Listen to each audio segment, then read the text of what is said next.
كل يوم بنصحى نفكر إن الدنيا لسه ماشية زي امبارح، بس فجأة الأخبار بتكتر، التحديثات ما بتخلصش، وإحساس غريب إن في حاجة اتغيرت.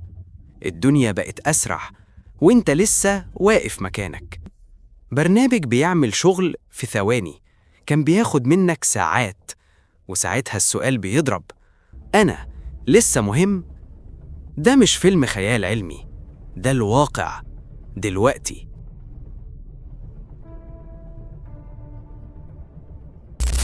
خليني أسألك سؤال مباشر ومهم. هل عمرك صحيت من النوم وحسيت إن الدنيا بتجري؟ مش شوية، لأ، بتجري بسرعة تخوف. شغل، أخبار، تحديثات، برامج جديدة، وكل شوية نسمع نفس الجملة: الذكاء الاصطناعي هيشيل شغل الناس.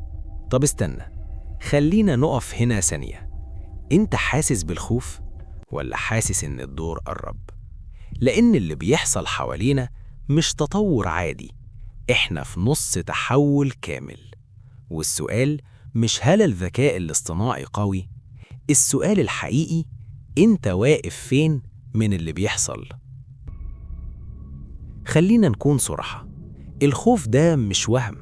في ناس فقدت شغلها فعلا، في شركات قللت موظفين، في وظائف اختفت، مش اتغيرت، لا، اختفت.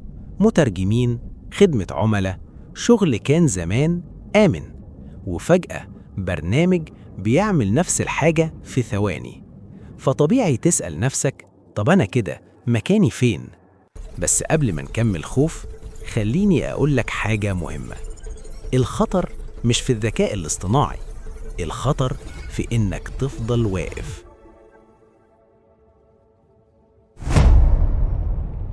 اللي بيحصل ده مش جديد، ده سيناريو اتعاد أكتر من مرة. لما الكمبيوتر دخل، ناس خافت. لما الإنترنت انتشر، ناس اتصدمت. لما الموبايل بقى في إيد كل واحد، ناس قالت الدنيا ضاعت. بس في كل مرة كان في فريقين، فريق وقف يتفرج، وفريق قال: طيب نستغل ده ازاي؟ والتاريخ دايما بيكافئ اللي اتحرك. الذكاء الاصطناعي مش استثناء، هو مجرد المرحلة الجديدة. الحقيقة الواضحة: مش كل الناس اتأثرت. اللي اتأذى فعلا هو اللي كان معتمد على شغل سهل متكرر، من غير إضافة، من غير بصمة.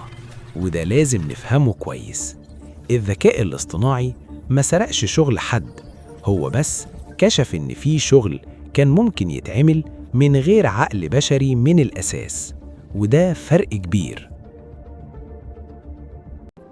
وهنا المفاجأة الكبيرة: في شغل بيظهر دلوقتي الناس مش شايفاه. ناس بتشتغل مش بالذكاء الاصطناعي، لأ، معاه. ناس بتفكر، بتخطط، بتوجه، بتقرر. الذكاء الاصطناعي بقى أداة، زي الكاميرا، زي الكمبيوتر، زي أي اختراع قلب الموازين. الفرق إن السرعة المرة دي أعلى. أكبر كذبة اتقالت في العصر ده إن الذكاء الاصطناعي ذكي. الحقيقة هو سريع مش ذكي. بيجمع، بيحلل، بيقلد، لكن ما بيحسش، ما بيغامرش، ما بيحلمش. العقل البشري لسه هو القائد، واللي فاهم النقطة دي هو اللي هيكسب الجولة. فخلينا نرجع للسؤال الأساسي: هل الذكاء الاصطناعي بيقتل الشغل؟ الإجابة الصادقة: لأ، هو بيقتل اللي واقف وبيكافئ اللي بيتحرك. انت عندك اختيار: تفضل خايف ولا تتعلم، تفضل تتفرج ولا تشارك. المرحلة دي مش نهاية، دي بداية، واللي جاي مش للكسلانين. لو حابب تفهم مش تخاف، احنا مكملين، واللي جاي أقوى.